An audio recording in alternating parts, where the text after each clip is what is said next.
സംസ്ഥാനത്ത് 8 വർഷത്തിനിടെ ബോംബ് ഉൾപ്പെടെയുള്ള സ്ഫോടക വസ്തുക്കൾ പൊട്ടിത്തെറിച്ച് മരിച്ചത് 26 പേർ. 120 പേർക്ക് പരിക്കേറ്റു. സർക്കാർ തന്നെ പുറത്തുവിട്ട ഔദ്യോഗിക രേഖയിലാണ് ഞെട്ടിക്കുന്ന കണക്കുകൾ. കേരളത്തിൽ ബോംബ് സ്ഫോടനങ്ങൾ തുടർക്കഥയാകുമ്പോൾ ഇരകളാകുന്നത് ഭൂരിഭാഗവും നിരപരാധികളാണ്. ഒരു വിഭാഗം രാഷ്ട്രീയ കുടിപ്പകകളാൽ രക്തസാക്ഷികളാകുന്നു.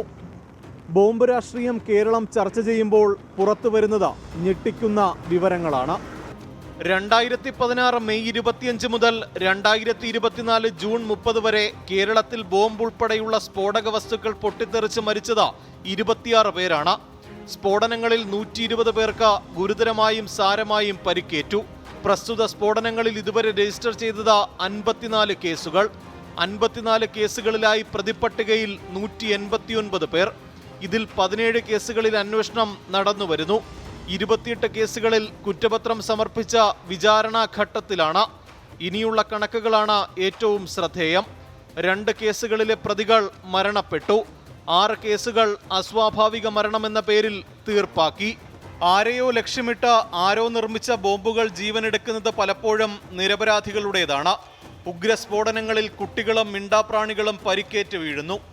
ബോംബ് നിർമ്മാണവും അനുബന്ധ സ്ഫോടക ശേഖരങ്ങളും ഇക്കാലയളവിൽ 26 ജീവനെടുത്തിട്ടും അശാന്തിയുടെ വെടിയൊച്ചകൾ നമ്മുടെ മണ്ണിനെ വിട്ടൊഴിയുന്നില്ല.